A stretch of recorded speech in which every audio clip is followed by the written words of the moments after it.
For our review today, this is going to be the last case of Benedict Fox, a Lovecraftian Metroidvania that is trying to do a whole lot, but this case leaves us feeling more confounded than wanting to complete it.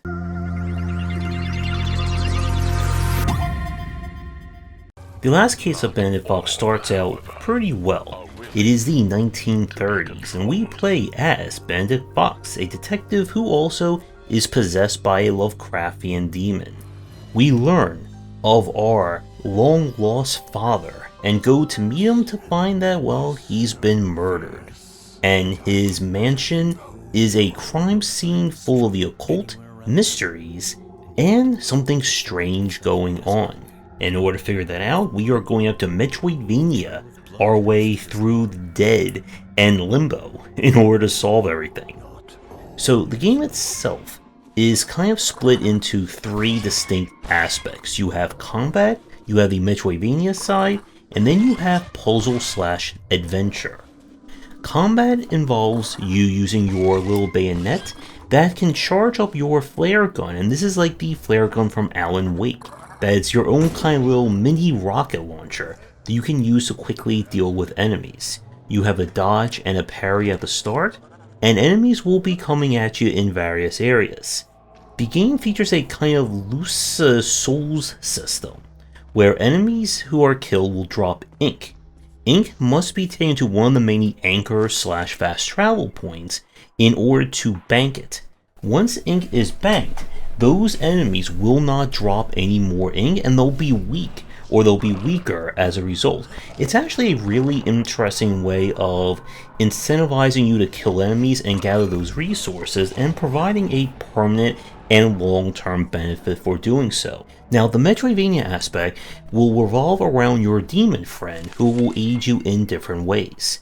You have and this is the first time I've seen this, a conditional double jump, where you can only double jump when you are near something that your kind of demon friend can send out its tentacles to pull you towards it. This means that in wide open areas, you are limited to only a single jump.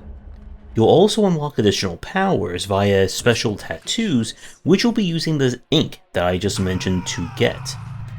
Now, the other aspect of this game is the puzzle solving, and this definitely goes full-on adventure game. Throughout the mansion, there are a number of puzzles and locked doors, ranging from translating symbols in order to solve a specific number, figuring out how to open up doors with specific keys, and a lot more along those lines.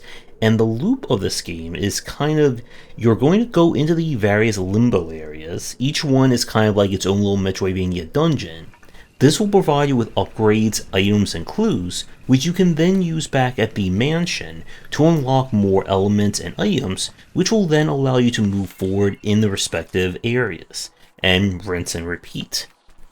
And on paper, this sounds like it should be an easy win.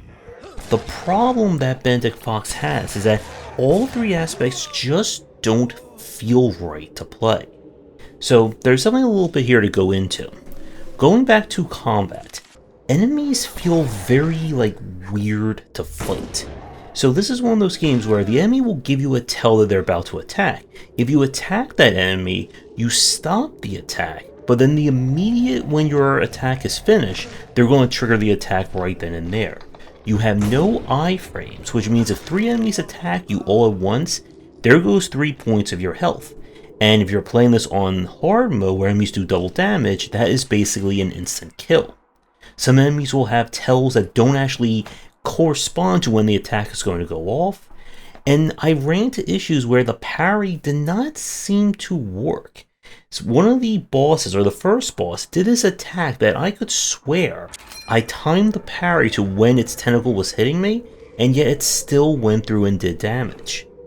And as I said, with the conditional double jump means that you don't even have the means of quickly avoiding enemies in some areas. Your dodge does not grant you any iframes, which means that you can't even dodge through enemies, and it is very easy for them to kind of get you stuck in a corner, and then all you can do is attack and mash and hope you get out of it. Also, the combat all fails when it comes to onboarding. apparently you have like a fatality move you can perform on enemies to finish them off.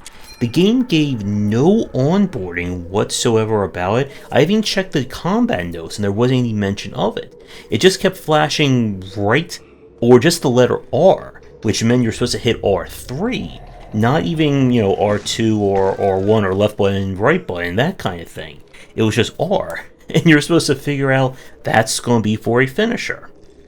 Now, the Metroidvania side also is lacking. We played this for roughly like 2.5 hours on stream, and in that time, there were no upgrades introduced. The only thing we got was the reintroduction of the double jump, when you're kind of Metroid to lose it at the beginning. And it just did not feel right in terms of moving and jumping around. I've noticed in a lot of cases where when you're jumping and you try to hit the attack button, sometimes the attack doesn't go through, and I've even had cases where that was happening on the ground. I couldn't tell if the game was like dropping the input or it was reading something that it wasn't supposed to and not catching my button presses.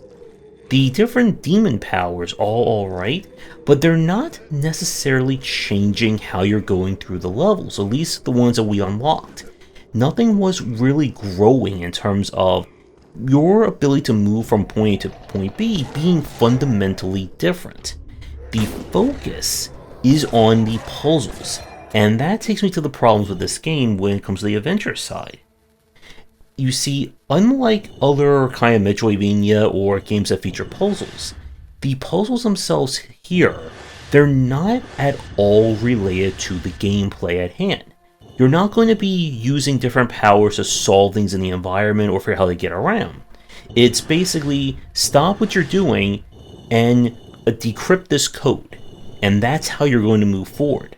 The game does feature the accessibility option to auto-solve puzzles, and I really found this so frustrating at times that I was really just tempted to just turn it on and just ignore all the puzzles at that point, because they really do break up the entire flow of the game, which also relates to the pacing issues that this game has as well. With trying to be combat, adventure, and Metroidvania, it doesn't feel as cohesive in terms of where you're supposed to go or the game guiding you towards specific aspects.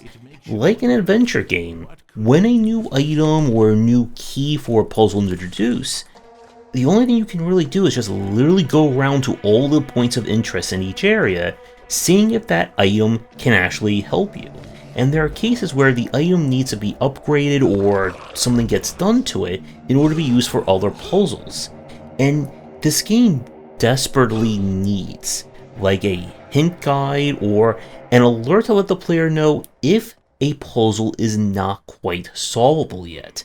Especially again when it starts introducing the kind of code breaking aspects. And that is unfortunate because again, it just kind of breaks up what you're also going to be doing with the combat and the platforming. From a UX point of view, the game could do a better job of highlighting findable or items in the environment. You see, when you're normally looking around, it's like a very faint white glow on the ground, and then you're able to kind of actually interact with it when you see these kinds of two icons slowly merge over it. But in areas where there's a lot going on, or it's kind of like white on white, it's very easy to miss things.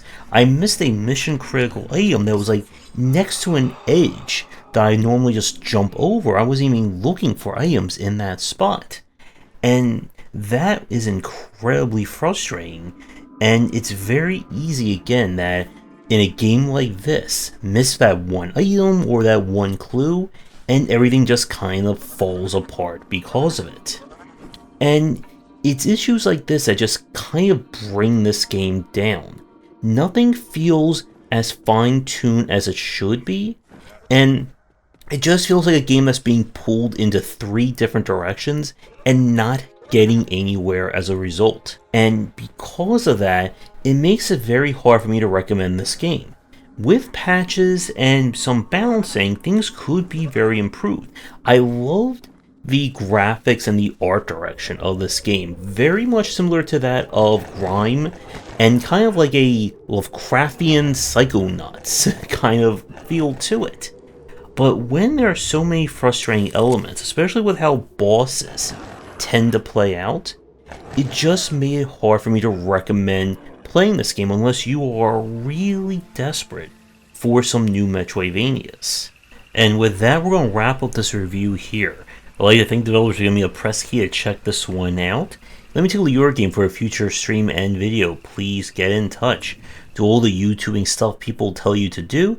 Be sure to visit our Discord and Patreon. If you're interested in my books on design, they are available wherever books are sold. And come back for daily discussions on game design here and on Game Wisdom, where we examine the art and science of games.